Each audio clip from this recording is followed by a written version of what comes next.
નમસ્કાર વિદ્યાર્થી મિત્રો, વિદ્યા સફર યુટ્યુબ ચેનલમાં હું રસીલા માળી આપ સર્વેનું હાર્દિક સ્વાગત કરું છું. આજે આપણે બંધારણીય સુધારા પ્રક્રિયા એટલે કે જે આપણો ભાગ જે ચાલુ છે, ભાગ 20 અનુચ્છેદ કે તો 368, તો આની અંદર ભાગ 1 આપણે જોઈ લીધો છે. તો જો હજુ સુધી તમે લેક્ચર અટેન્ડ ન કર્યો હોય તો કરી લેજો, અને ત્યારબાદ આ બંધારણીય સુધારા પ્રક્રિયા એનો ભાગ 2, તો આજે આપણે ભાગ 2 જોવાના છીએ. તો આપણે જે 42 બંધારણીય સુધારા છે ત્યાં સુધી તો કવર કરી લીધું છે. હવેના લેક્ચરની અંદર આપણે 44મો બંધારણીય સુધારો અને તે પછીની જે પ્રક્રિયા છે એ જોવાની છે. તો સૌપ્રથમ તો આપણે જોઈ લઈએ કે બંધારણીય સુધારા પ્રક્રિયા છે તો ભાગ કયો હતો, તો કે ભાગ 20ની અંદર આનો ઉલ્લેખ છે અને અનુચ્છેદ કે તો 368. અને જો કે કયા દેશના બંધારણમાંથી લેવામાં આવે છે, તો દક્ષિણ આફ્રિકાના બંધારણમાંથી લેવામાં આવેલ છે. જો આની જો સત્તા કે બંધારણીય સુધારો કરવાની સત્તા અથવા તો પાવર કોની જોડે છે, તો સંસદ જોડે છે, અને સંયુક્ત બેઠકની જોગવાઈ નથી. તો એટલી વાત જે છે એ તમારે ખાસ ધ્યાને રાખવાની છે. હવે આપણે જોઈશું 44મો બંધારણીય સુધારો 1978. તો આપણે વાત કરી એમ 44મો બંધારણીય સુધારો 1978. હવે આપણે આગળના લેક્ચરની અંદર વાત કરી હતી કે જે 42મો બંધારણીય સુધારો થયો તો એની અંદર શું હતું, તો કે એ જે ઇન્દિરા ગાંધી જે વડાપ્રધાન હતા, તો એમણે જ્યારે જેમ યોગ્ય લાગ્યું એ રીતે 42મો બંધારણીય સુધારો, જો કે તો એ વખતે વડાપ્રધાન કોણ હતા, ઇન્દિરા ગાંધી હતા, તો એમને જેમ યોગ્ય લાગ્યું એ પ્રમાણે સુધારા કરતા રહ્યા. પરંતુ જ્યારે 44મા બંધારણીય સુધારાની અંદર મોરારજી દેસાઈ આવે છે અને શું કરે છે, તો કે મોટા ભાગની બાબતોને શું છે તો કે ફેરવી નાખે છે. તો આપણે જેમ વાત કરી હતી એમ કે એક જાતની રમત રમે છે કે 42મો બંધારણીય સુધારો કરે ને પાછળ મોરારજી દેસાઈ આવી અને પાછું હતું એનું એ કરી નાખે છે. તો 42મા બંધારણીય સુધારાની એને જે મિની કોન્સ્ટિટ્યુશન કહેવામાં આવે છે, તો એની અંદર જેટલી પણ મહત્વપૂર્ણ બાબતો છે એ તમારે ખાસ યાદ રાખવાની છે. એ સાથે સાથે આ જે 44મો બંધારણીય સુધારો છે આ પણ આની અંદર પણ મોટા ભાગના સુધારા આની અંદર, તો 42મો બંધારણીય સુધારો અને 44મો બંધારણીય સુધારો આ બંનેની અંદર જો કે તો ખૂબ જ પ્રમાણમાં બંધારણની અંદર ફેરફાર કરવામાં આવ્યા છે. તો તમારે આ બંને તો ખાસ તૈયાર કરી લેવાના છે. તો હવે સમયને બગાડતા આપણે શરૂઆત કરીશું કે 44મો બંધારણીય સુધારો 1978. એ વખતે જો વડાપ્રધાન કે તો કોણ હતા, મોરારજી દેસાઈ હતા. મિલકત અથવા તો સંપત્તિનો અધિકાર કાનૂની બનાવવામાં આવ્યો. 19(1)(f) માંથી 300(a) ભાગ કહેતો 12, અને એ શું હતું તો કે ફંડામેન્ટલ રાઇટ એટલે કે મૂળભૂત અધિકાર. આનો મતલબ એમ કે મિલકત અથવા તો જે સંપત્તિનો અધિકાર છે એ પહેલાં ફંડામેન્ટલ રાઇટ એટલે કે મૂળભૂત અધિકાર હતો.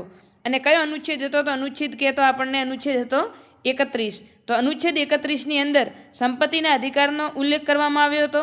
અને સાથે સાથે આપણો જે 19મો જે અનુચ્છેદ છે, તો 19 અનુચ્છેદની અંદર 19(1)(f) જે છે એ પણ શું કહે છે, તો કે સંપત્તિનો, તો એ સંપત્તિનો જે અધિકાર છે એ મૂળભૂત અધિકારમાંથી લઈ અને કોની અંદર સમાવેશ કરવામાં આવે છે, તો 300(a) ની અંદર. તો અનુચ્છેદ 300(a) જો ભાગ પૂછે તો કયું છે, ભાગ 12ની અંદર. તો જે સંપત્તિનો અથવા તો જે મિલકતનો અધિકાર જે કહેવામાં આવે છે એને અનુચ્છેદ 31માંથી લઈ અને અનુચ્છેદ 300(a) એટલે કે 31 રદ કરવામાં આવે છે, અને અનુચ્છેદ 300(a) કાનૂની અધિકાર તરીકે એને ઉમેરવામાં આવે છે. અને ભાગ કે તો કયા ભાગની અંદર, તો કે ભાગ 12ની અંદર. તો જો પ્રશ્ન આવો પૂછાય તો એક ખાસ વસ્તુ ધ્યાને રાખવાની છે, કારણ કે હવે શું છે તો કે જીપીએસસી ફેરવીને પ્રશ્ન પૂછે છે. તો જે સંપત્તિનો અધિકાર છે એને બંધારણમાંથી રદ કરવામાં આવ્યો છે એવો પ્રશ્ન પૂછે તો ખોટી વાત છે. રદ નથી કરવામાં આવ્યો, પરંતુ મૂળભૂત અધિકારમાંથી રદ કરી અને એને કાનૂની અધિકારની અંદર ઉમેરવામાં આવ્યો છે. અનુચ્છેદ કે તો કયો છે, 300(a), પરંતુ સાથે સાથે ભાગ ખાસ યાદ રાખજો, ભાગ જો પૂછે તો કયો છે, ભાગ 12ની અંદર. ત્યારબાદ 44મા બંધારણીય સુધારા મુજબ શું ફેરફાર થયો, તો કે લોકસભા અને વિધાનસભાની જે મુદત છે એ પાછી કેટલી કરવામાં આવી, તો 5 વર્ષ.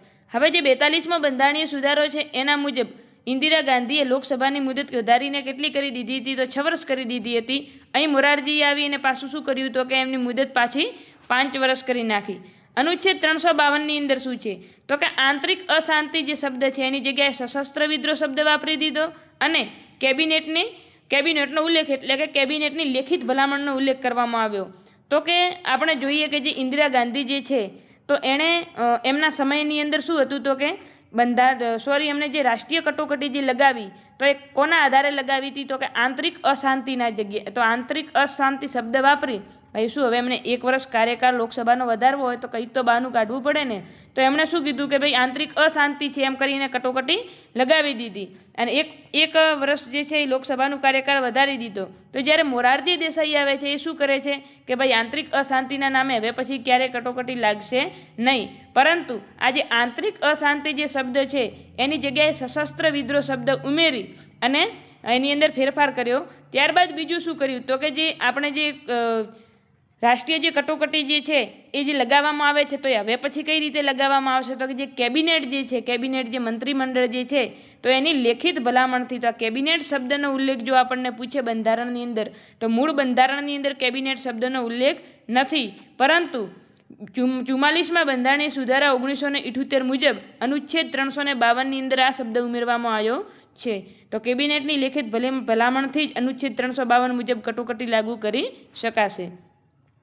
ત્યારબાદ શું કીધું? તો કે અનુચ્છેદ જે 20A અને 21 એટલે કે આની અંદર શું છે? તો કે 20A અને 21 કટોકટીમાં પણ મોકૂફ નહીં થાય. તો એ વખતે શું હતું કે જે આંતરિક શાંતિના નામે જે અધિકારો કીધું કે મૂળભૂત અધિકારો ઉપર રોક લાગશે, તો આ મૂળભૂત અધિકારો જે છીનવી લીધા હતા તો એની અંદર શું છે કે 20ની અંદર શું છે? તો કે ફરીથી જે સજા જે છે બીજી વાર સજા, તો સજાને પાત્ર કહેવાશે નહીં એક જ ગુના માટે. અને 21ની અંદર શું છે? તો કે જીવન જીવવાનો અધિકાર. તો આ બંને જે છે તો આની અંદર તમે રોક લગાવી શકો નહીં. તો આજે 20A અને 21 છે કટોકટીમાં પણ મોકૂફ નહીં કરાય. મંત્રીમંડળની સલાહ રાષ્ટ્રપતિ પુનઃવિચારણા માટે મોકલી શકે. એટલે ઇન્દિરા ગાંધીએ શું કર્યું હતું? તો કે જે મંત્રીમંડળની સલાહ છે એ માનવા માટે રાષ્ટ્રપતિ બંધાયેલા છે, પરંતુ અહીં મોરારજી દેસાઈએ પાછો શું ફેરફાર કર્યો? તો કે મંત્રીમંડળની જે સલાહ છે એ બંધાયેલા ભલે, પરંતુ એક વખતે પુનઃવિચારણા માટે મોકલી શકે છે. તો મોરારજી દેસાઈએ ફેરફાર કર્યો કે મંત્રીમંડળની સલાહ છે એ રાષ્ટ્રપતિ એકવાર પુનઃવિચારણા માટે મોકલી શકે છે. ત્યારબાદ શું હોય?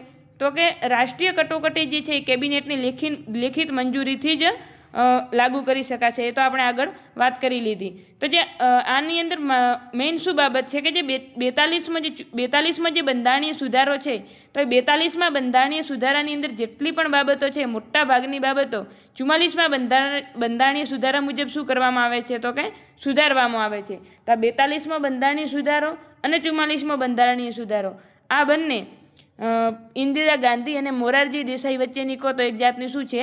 રમત છે. તો આ પણ તમારે ખાસ ધ્યાન રાખવાનું છે. એના ઉપરથી તમને વડાપ્રધાન પણ યાદ રહી જશે કે પહેલાં કોણ હતા? ઇન્દિરા ગાંધી હતા અને પાછળ કોણ આવે છે? તો મોરારજી દેસાઈ આવે છે. ત્યારબાદ આવે છે 52મો બંધારણીય સુધારો 1985. તો એની અંદર શું છે? તો કે પક્ષાંતર ધારો એટલે કે 10મી અનુસૂચિ પાવર કે તો ગૃહના અધ્યક્ષ જોડે એટલે કે લોકસભાના અધ્યક્ષ જોડે. હવે આની અંદર શું? તો કે ઘણી વખત કેવું થતું કે જો ચૂંટણી થાય અને ચૂંટણીની અંદર દાખલા તરીકે ભાજપની જીત થાય છે તો હવે ભારતીય જનતા પાર્ટીનો જે પણ વ્યક્તિ છે એ કોંગ્રેસની અંદર જોડાઈ જાય છે તો એ શું કરી છે? તો કે પક્ષ પલટો કરી જાય. તો હવે ભારતની દાખલા તરીકે 200 સીટ હોય તો એ 250 સીટ હોય તો 250 સીટમાંથી એક સીટ શું થઈ જાય? ઓછી થઈ જાય. કોને જતી રહે? કોંગ્રેસને. તો લોકોએ તો આને ભાજપનો ઉમેદવાર કરીને જીતાડ્યો અને એ પછી જો કોંગ્રેસ અથવા તો અન્ય પાર્ટીની અંદર જોડાય તો પછી નુકસાન કોને થયું? તો કે જે મુખ્ય જે જીતેલી પાર્ટી છે ને.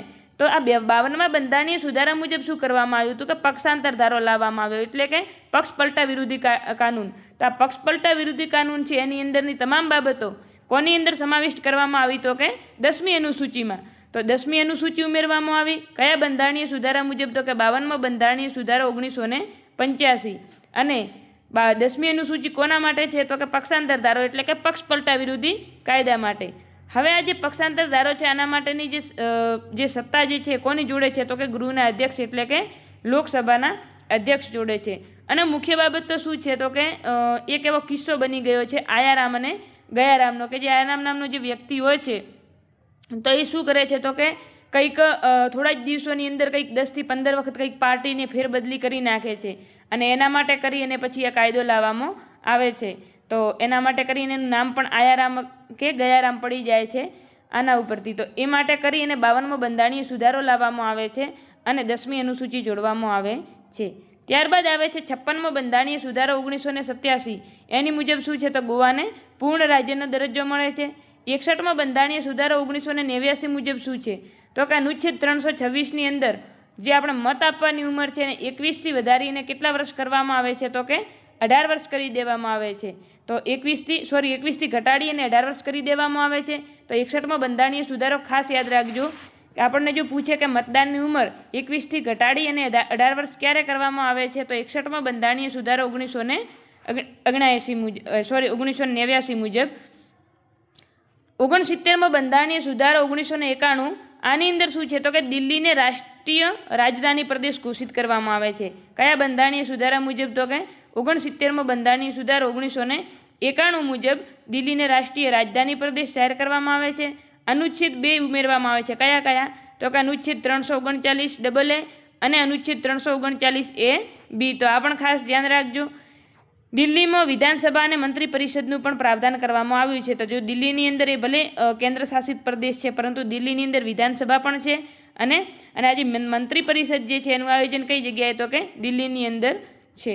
70મો બંધારણીય સુધારો 1992ની અંદર શું છે? તો કે રાષ્ટ્રપતિની ચૂંટણીમાં દિલ્હી પ્લસ પાંડુચેરી અને હવે પાછળથી જમ્મુ કાશ્મીર પણ ઉમેરાયું છે. એના વિધાનસભાના ચૂંટાયેલા સભ્યો પણ ભાગ લેશે. તો આ પણ ખાસ ધ્યાન રાખજો કે 70મો બંધારણીય સુધારો 1992 મુજબ રાષ્ટ્રપતિની ચૂંટણીમાં કેન્દ્ર શાસિત પ્રદેશની અંદર જો વિધાનસભા હોય તો એ વિધાનસભાના ચૂંટાયેલા સભ્યો પણ ભાગ લેશે. તો જો વર્તમાનની અંદર આપણને પૂછે તો કઈ કઈ જગ્યાએ છે? તો કે દિલ્હી, પોંડુચેરી અને જમ્મુ કાશ્મીર. આ ત્રણના ચૂંટાયેલા સભ્યો એટલે કે વિધાનસભાના ચૂંટાયેલા સભ્યો રાષ્ટ્રપતિની ચૂંટણીમાં ભાગ લેશે. ત્યારબાદ આવે છે 71મો બંધારણીય સુધારો 1992. તો 71મા બંધારણીય સુધારાની અંદર શું છે? તો કે 3 ભાષા ઉમેરવામાં આવે છે. 3 ભાષા કઈ કઈ? તો કે નેપાળી, કોંકણી અને મણિપુરી. તો આ પણ ખાસ ધ્યાન રાખજો કે 21મા બંધારણીય સુધારા મુજબ શું છે? તો કે એક ભાષા ઉમેરવામાં આવી હતી. કઈ? તો કે સિંધી ભાષા ઉમેરવામાં આવે છે. ત્યારબાદ 71મો બંધારણીય સુધારો આવે છે. તો એની અંદર પાછી 3 નવી ભાષા ઉમેરવામાં આવે છે: નેપાળી, કોંકણી અને મણિપુરી. તમારે શું યાદ રાખવાનું છે? નમક. એન કેમ યાદ ન રહે ને તો તમારે યાદ રાખવાનું છે નમક. તો નમકની અંદર શું છે? તો કે નેપાળી, મણિપુરી અને કોંકણી. તો 15 + 3 એટલે હવે કેટલી થઈ ગઈ? તો કે 18 ભાષાઓ. તો આ 71મા બંધારણીય સુધારા 1992. તો 1992ના સમયમાં કેટલી ભાષા થઈ ગઈ? તો કે 18 ભાષા થઈ ગઈ. 3 ભાષા નવી ઉમેરવામાં આવી. ત્યારબાદ 93મો બંધારણીય સુધારો 1992. 93 અને 73. 93 પણ 73. 73મો બંધારણીય સુધારો અને 74મો જે બંધારણીય સુધારો છે એ તમારે ખાસ યાદ રાખવાનું છે. તો 73મો બંધારણીય સુધારો 1992 કોને લગતો છે? તો કે પંચાયતને બંધારણીય દરજ્જો આપવામાં આવે છે. આ ખાસ ધ્યાન રાખજો કે પંચાયતી રાજને લગતા છે બંને. તો પંચાયતને બંધારણીય દરજ્જો આપવામાં આવે છે. ભાગ 9 ઉમેરવામાં આવે છે અને અનુસૂચિ કે તો 11. તો આ ખાસ ધ્યાન રાખજો. પંચાયતને બંધારણીય દરજ્જો, પરંતુ પંચાયતનો ઉલ્લેખ કોની અંદર છે? તો ભાગ 9ની અંદર. અને અનુસૂચિ 11 ઉમેરવામાં આવે છે. અનુસૂચિ 11 કે તો કોના માટે છે? તો કે ગ્રામ પંચાયત માટે અથવા તો પંચાયત માટે. અનુચ્છેદ 243 થી કરી અને 243O એટલે કે 16 અનુચ્છેદ ઉમેરવામાં આવે છે અને વિષય કે તો કેટલા છે? 29. 73મો બંધારણીય સુધારો 1992 લાગુ ક્યારે થાય છે? તો 24 એપ્રિલ 1993ની અંદર લાગુ થાય છે. તો આજે 73મો અને 74મો બંધારણીય સુધારો તો આપણે જ્યારે પંચાયતી રાજ ભણાવ્યું એની અંદર પૂરેપૂરા ડિટેલની અંદર સમજાય છે. તો તમારી લેક્ચર જો તમે પંચાયતી રાજના ન જોયા હોય તો જોઈ લેજો, કારણ કે દરેક પરીક્ષાની અંદર ખૂબ જ ઉપયોગી છે. તો 73મો બંધારણીય સુધારો 1992ની અંદર પંચાયતને બંધારણીય દરજ્જો, ભાગ 9, અનુસૂચિ કે તો 11 અને 243 થી 243O અનુચ્છેદ છે. એટલે ટોટલ કેટલા? તો કે 16 અનુચ્છેદ ઉમેરવામાં આવ્યા અને 29 વિષય 24 એપ્રિલ 1993ના લાગુ થાય છે. 74મો બંધારણીય સુધારો 1992 ક્યારે લાગુ થાય છે? તો 1 જૂન 1993ના રોજ લાગુ થાય છે. ભાગ કે તો ભાગ 9 એ અનુસૂચિ કે તો 12. હવે અનુસૂચિ 12 એટલે કે અનુસૂચિ 12ની અંદર કોનો ઉલ્લેખ કરવામાં આવ્યો? તો કે નગરપાલિકાનો. તો આ પણ ખાસ ધ્યાન રાખજો, કોનો ઉલ્લેખ કરવામાં આવ્યો? તો કે નગરપાલિકાનો. તો આજે નગરપાલિકા જે છે તો નગરપાલિકાની અંદર એને બંધારણીય દરજ્જો કે તો કયા સુધારા મુજબ? તો કે 74મો બંધારણીય સુધારો 1992 મુજબ નગરપાલિકાને બંધારણીય દરજ્જો આપવામાં આવે છે. તો ભાગ 9 અનુસૂચિ 12 અને નગરપાલિકાને બંધારણીય દરજ્જો. હવે જો અનુચ્છેદ આપણને પૂછે તો જે પંચાયતના અનુચ્છેદ કેટલા હતા એના પછીથી કોના ચાલુ થાય? તો કે નગરપાલિકાના. તો 243 થી 243O સુધીના કોના હતા? તો કે પંચાયતના હતા. હવે નગરપાલિકાના કે તો 243P થી કરી અને 243Z જી સુધી, એટલે કે ટોટલ 18 અનુચ્છેદો ઉમેરાયા અને વિષય કે તો પણ કેટલા ઉમેરાયા તો કે 18 વિષય ઉમેરવામાં આવે છે. તો નગરપાલિકાની અંદર તમારે આટલી બાબતો ધ્યાન રાખવાની છે. તો 73મો બંધારણીય સુધારો અને 74મો બંધારણીય સુધારો લાગુ ક્યારે થાય છે અને કોના વિશે છે ખાસ ધ્યાને રાખવાનું. ત્યારબાદ છે 81મો બંધારણીય સુધારો 2000. 81મા બંધારણીય સુધારાની અંદર શું છે તો કે અનામત બેઠકો જે છે એ કેરી ફોરવર્ડ, એટલે કે જે અનામત બેઠકો છે ઘણી વખત શું છે તો કે ભરાતી નથી, તો એ બેઠકોને પછી જ્યારે આગળની જે અનામત જે બેઠકો રાખવામાં આવે છે એની અંદર શું કરવામાં આવે છે તો કે ઉમેરવામાં આવે છે. તો અનામત બેઠકોને આગળની બેઠકમાં ઉમેરવામાં આવે છે. બેકલોગની જોગવાઈ. બેકલોગ એટલે શું તો કે અનામત જગ્યાઓ જે છે SC ST OBC એક વર્ષમાં ભરાઈ ન હોય તો બેકલોગ વેકેન્સી ગણાય છે, એટલે કે એને ફરીથી નવી જે વેકેન્સી છે એની અંદર ઉમેરવામાં આવે છે. ટૂંકમાં તમારે 81મો બંધારણીય સુધારો કોના માટે છે તો શું યાદ રાખવાનું છે કે જે અનામત બેઠકો જે છે એને આગળની બેઠકોની અંદર ઉમેરવી. અનામત જે છે 50%થી વધવી ન જોઈએ. નોકરીઓ પ્લસ શૈક્ષણિક ક્ષેત્રે કોની અનામતની વાત છે તો જે કે નોકરીની અંદર જે અનામત આપવામાં આવે છે એ અને શૈક્ષણિક ક્ષેત્રે જે અનામત આપવામાં આવે છે એની અંદર અનામત બેઠકો 50%થી વધવી જોઈએ નહીં. હવે બેકલોગની અંદર શું છે કે 2025, હવે ઉદાહરણ લઈને સમજીએ કે 2025 અને 2026. તો કે 2025ની અંદર 100 સીટની જગ્યા છે અને 2026ની અંદર 100 સીટની જગ્યા છે. 2025ની અંદર શું છે કે 30 સીટ જે છે એ રિઝર્વ કરવામાં આવે છે. હવે 30 સીટ રિઝર્વ એટલે કે 30 સીટની અનામત આપવામાં આવે છે. એમાં જો પૂરતા ઉમેદવાર ન મળે તો પછી એ 30 સીટ છે એ કોની અંદર રિઝર્વ કરી દેવામાં આવે છે પાછી, એટલે કે ફોરવર્ડ કરવામાં આવે છે કોની અંદર તો કે 2026ની જગ્યાઓની અંદર. તો હવે 2026ની અંદર પણ ટોટલ જગ્યા કેટલી છે 100, તો એની અંદર 30 સીટ રિઝર્વ હતી જ, પ્લસ પાછી આ જે 30 સીટ જે આગળની જે છે 2025ના જે ઉમેદવાર ન મળ્યા તો ટોટલ કેટલી સીટ થઈ ગઈ તો કે 60 સીટ થઈ ગઈ. તો ટૂંકમાં શું યાદ રાખવાનું કે જે 81મો બંધારણીય સુધારો છે એની અંદર શું છે તો કે અનામત બેઠકોને કેરી ફોરવર્ડ કરવામાં આવે છે. ત્યારબાદ છે 83મો બંધારણીય સુધારો 2000. 83મા બંધારણીય સુધારાની અંદર શું છે તો કે ગ્રામ પંચાયત અને નગરપાલિકા દ્વારા, જુઓ, ગ્રામ પંચાયત અને નગરપાલિકા દ્વારા વસૂલવામાં આવતા કર અંગે રાજ્ય સરકારને છૂટ આપવામાં આવે છે. એટલે કે જે ગ્રામ પંચાયત અને નગરપાલિકા દ્વારા જે કર વસૂલવામાં આવે છે એ કર માટે રાજ્ય સરકારને છૂટ આપવામાં આવે છે. અગાઉ કે તો ₹2500 સુધીની મર્યાદા હતી, જે હવે શું છે તો કે હટાવાઈ છે. ત્યારબાદ છે, જો કાંઈ એટલો ઇમ્પોર્ટન્ટ નથી, ત્યારબાદ છે 84મો બંધારણીય સુધારો 2001.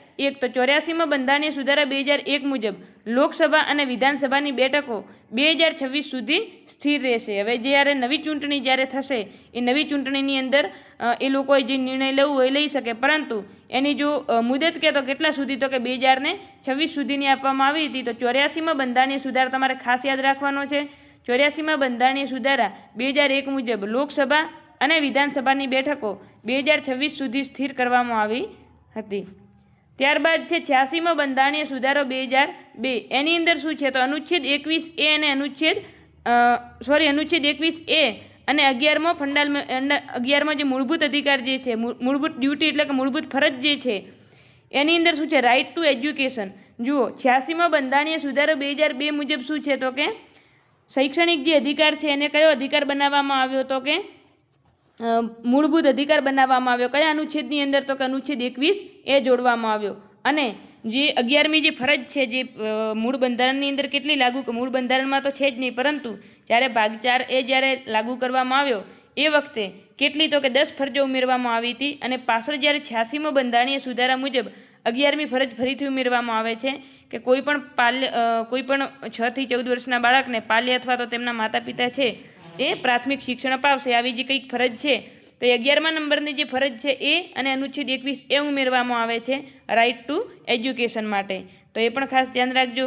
ત્યારબાદ છે 89મો બંધારણીય સુધારો 2003. એની અંદર શું છે તો કે NC/ST અનુચ્છેદ 338A ઉમેરવામાં આવે છે. એટલે કે NC/ST આયોગ અલગ કરવામાં આવે છે.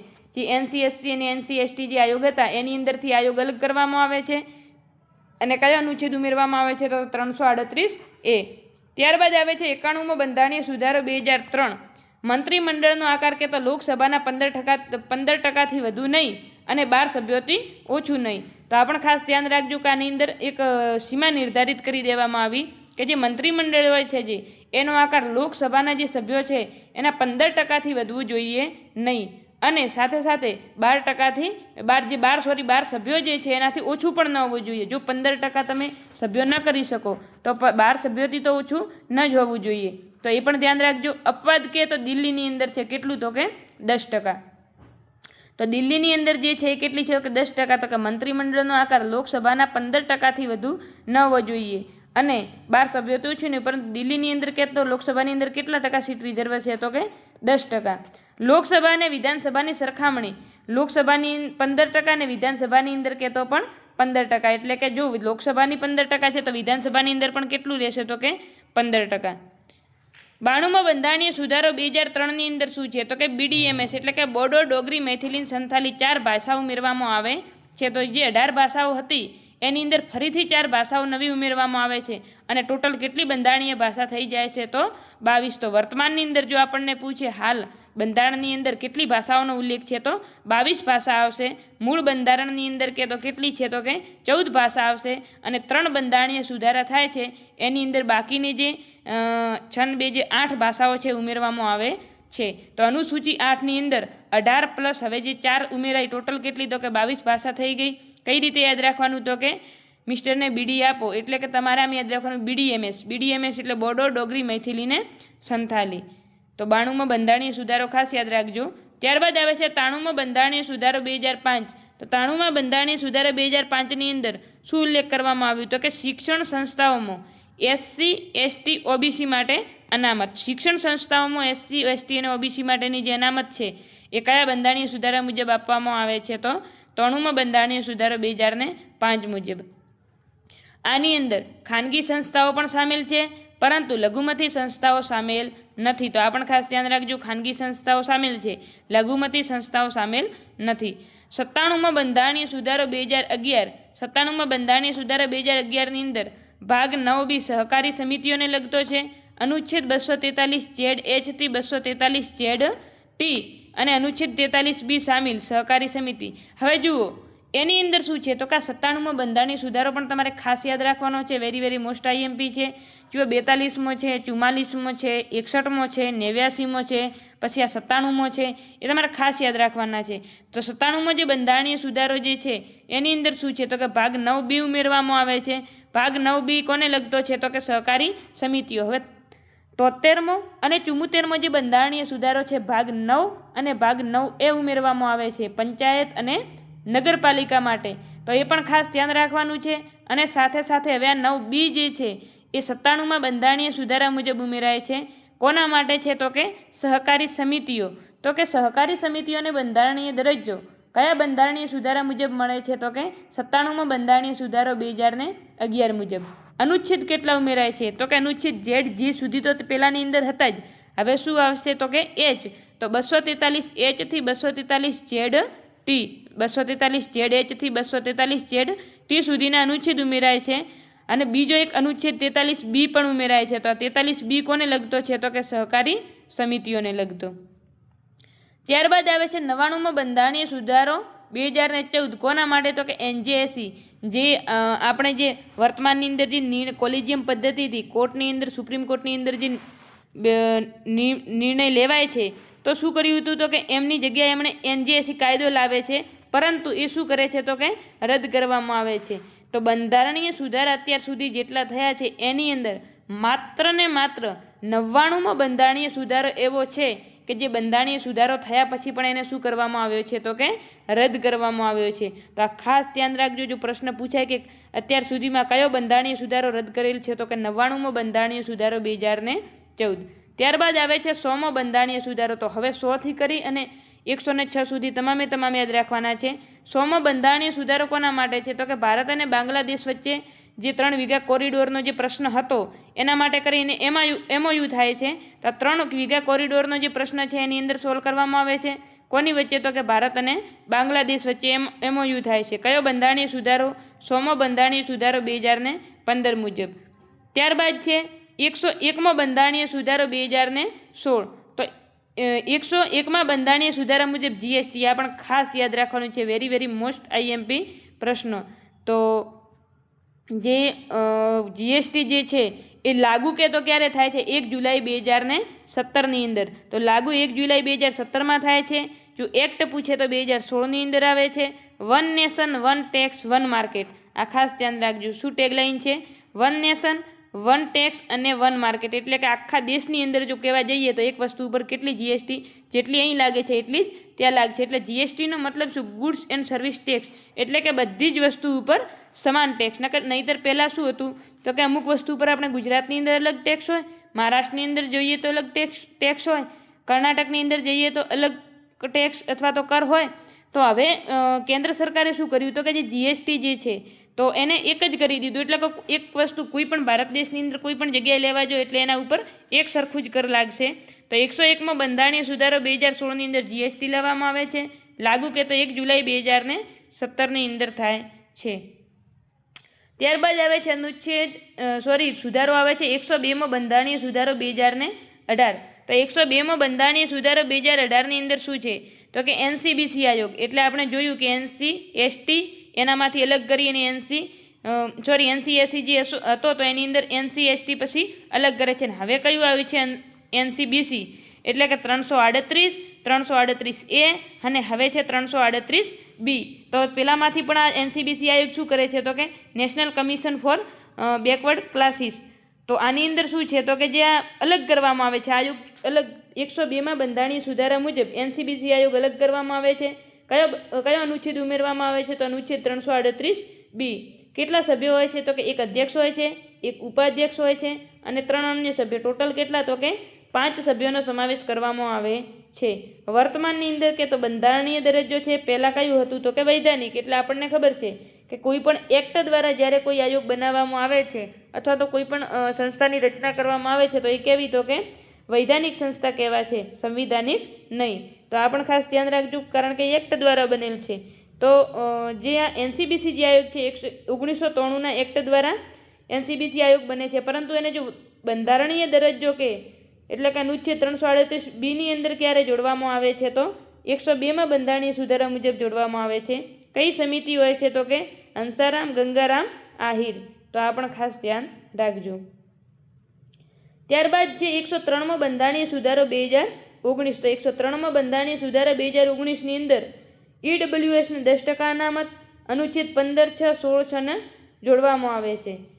તો અનુચ્છેદ 15(6) અને 16(6) આ બંને કયા બંધારણીય સુધારા મુજબ જોડાય છે તો 103માં બંધારણીય સુધારા મુજબ. ઈડબ્લ્યુએસ જે છે તો એને ઇકોનોમિકલ વીકલી સેક્શન જે છે તો એને 10% અનામત આપવામાં આવે છે. 104માં બંધારણીય સુધારો 2019 અમલી કે તો ક્યારે થાય છે? જાન્યુઆરી 2020ની અંદર. તો 104માં જે બંધારણીય સુધારો છે બિલ નંબર કે તો 126મો બિલ છે. કોના માટે હોય છે તો કે એસસી અને એસટી જે છે એની બેઠકો અનામત રાખવા માટે. કઈ જગ્યાએ? તો લોકસભા અને વિધાનસભામાં. તો લોકસભા અને વિધાનસભામાં એસસી એસટીની બેઠકો અનામત રાખવા માટે 25 જાન્યુઆરી 2030 સુધી. જોજો આપણે કીધું કે પહેલાં 2026 સુધી. હવે એની અંદર શું કર્યું તો કે એસસી એસટીની જે બેઠકો છે હવે કેટલા વર્ષ સુધી તો કે 10 વર્ષ સુધી આને લંબાવી શકાશે. તો ક્યારે સુધારો કરવામાં આવ્યો? 2020ની અંદર આવો સુધારો કરવામાં આવ્યો કે એસસી એસટીની બેઠકો લોકસભા અને વિધાનસભાની અંદર 10 વર્ષ સુધી હવે આનું નામ નહીં લેવાનું. 10 વર્ષ સુધી આ બેઠકો અનામત રહેશે. કેટલી? કઈ તો કે 25 જાન્યુઆરી 2030 સુધી. એટલે હવે 2030 સુધી એસસી એસટીની બેઠકોમાં કોઈ ફેરફાર કરવામાં આવશે નહીં અનામત બેઠકોમાં. જ્યારે 2030 પછી જ્યારે ફરીથી નવી ચૂંટણી થાય છે તો એ વખતે ફરીથી શું કરવામાં આવે છે તો કે લોકસભા અને વિધાનસભાની જે બેઠકો છે એની જે અનામતની અંદર જો એમણે ફેરફાર કરવો હશે તો કરી શકશે અથવા તો આને જ ચાલુ રાખવી છે તો ફરીથી શું કરશે? બંધારણીય સુધારો કરવો પડશે. ત્યારબાદ છે એંગ્લો ઇન્ડિયન. તો એંગ્લો ઇન્ડિયન જે છે લોકસભા અને વિધાનસભામાં અનામત નહીં મળે. હવે આ જે 104માં બંધારણીય સુધારા મુજબ શું કરવામાં આવ્યું તો કે એસસી એસટીની જે બેઠકો છે એને અનામત રાખવામાં આવી અને જે એંગ્લો ઇન્ડિયનની જે બેઠકો જે છે એને શું કરવામાં આવી તો કે રદ કરવામાં આવી. એટલે વર્તમાનની અંદર આપણે એંગ્લો ઇન્ડિયનની નિમણૂક કરતા નથી અથવા તો એના માટે કરીને અનામત રાખતા નથી. તો આ પણ ખાસ ધ્યાન રાખજો. ત્યારબાદ આવે છે 105માં બંધારણીય સુધારો 2021. તો 105માં બંધારણીય સુધારાની અંદર શું છે તો કે બિલ નંબર કે તો 127મો છે. ઓબીસીમાં કોણ કોણ સામેલ થશે? 105માં બંધારણીય સુધારો ખાસ કોના માટે છે તો ઓબીસી માટે છે. તો ઓબીસીમાં કોણ કોણ સામેલ હશે એ નક્કી કોણ કરશે તો રાજ્ય નક્કી કરશે. ઓબીસીની યાદી બનાવવાનો અધિકાર રાજ્યને છે. કેન્દ્ર પ્લસ રાજ્ય બંને બનાવી શકે છે. અને અનુચ્છેદ જો આપણને પૂછે તો 338B અને 342A. તો આ પણ ખાસ ધ્યાન રાખજો. જો ઓબીસી માટે આપણને પૂછે તો NCBC જે આયોગ છે આપણે 338Bની અંદર છે અને 342A. તો આ પણ તમારે ધ્યાન રાખવાનું છે કે 105મો બંધારણીય સુધારો 2021 મુજબ અનુચ્છેદ 338B અને 342Aની અંદર જોગવાઈ કરવામાં આવે છે. અને એ ઓબીસીની અંદર કોણ કોણ સામેલ થશે એ નક્કી કોણ કરશે તો કે રાજ્ય કરશે. 106મો બંધારણીય સુધારો અને છેલ્લો બંધારણીય સુધારો જો કહેવામાં આવે તો કોના માટે કરી અને આવે છે તો કે નારી શક્તિ વંદન અધિનિયમ. એટલે કે મહિલાઓની લોકસભામાં અને વિધાનસભાની અંદર મહિલા અનામત રાખવા માટે કરી, બેઠકો અનામત રાખવા માટે કરી અને આ બંધારણીય સુધારો આવે છે. તો કયો બંધારણીય સુધારો છે? 106મો બંધારણીય સુધારો 2023. નારી શક્તિ વંદન અધિનિયમને નામ આપવામાં આવ્યું છે. લોકસભા અને વિધાનસભામાં મહિલા અનામત કેટલી તો કે 33% બેઠકો રિઝર્વ કરવામાં આવી છે. સમયગાળો કે તો કેટલા વર્ષનો નક્કી કરવામાં આવ્યો છે? 15 વર્ષ માટે. અને નેક્સ્ટ સેન્સસ પછી અમલી થશે. આનો મતલબ કે હવે પછીની જ્યારે વસ્તી ગણતરી થશે એ વસ્તી ગણતરી પછી આ સુધારો લાગુ થઈ જશે. કયો તો કે 106મો બંધારણીય સુધારો 2023 જે છે. નામ શું આપવામાં આવ્યું ખાસ યાદ રાખવાનું છે. તો નારી શક્તિ વંદન અધિનિયમ એમનું નામ આપવામાં આવ્યું છે. અને લોકસભા અને વિધાનસભામાં મહિલા અનામત જો વિધાન પરિષદ કે રાજ્યસભામાં નથી. આ ખાસ ધ્યાન રાખજો. વિધાન પરિષદ અને રાજ્યસભામાં નથી. માત્ર કોની અંદર છે? લોકસભા અને વિધાનસભામાં મહિલા અનામત છે. કેટલી છે તો કે 33% બેઠકો અનામત કરવામાં આવી છે. અને સમયગાળો કે તો કેટલા સુધીનો છે તો કે 15 વર્ષ માટેનો. તો આ હતી આપણે જે બંધારણીય સુધારા હતા એ તમામે તમામ જે ઇમ્પોર્ટન્ટ છે અને પરીક્ષાની અંદર જે વારંવાર પૂછાય છે એ તમામ વિશે ચર્ચા કરી લીધી છે. હવે પછીનો જે લેક્ચર છે આપણો જે બંધારણીય સુધારા તો પૂરા થઈ ગયા છે. હવે પછીનો જે લેક્ચર છે એ બંધારણનું અંતર્નિહિત માળખું છે એના વિશે લાવીશું. અને હવે એના પછી આપણે એક કે બે લેક્ચર જ બાકી રહે છે. ત્યારબાદ જે પોલીસના સિલેબસની અંદર જેટલું પણ બંધારણ છે એ તમામે તમામ આપણું પૂરું થઈ જશે. અને આ જેટલું પણ બંધારણ આપણે જે ભણાવ્યું છે CCAની અંદર તો નથી કદાચ, પરંતુ CCBની અંદર પણ કામ આવશે.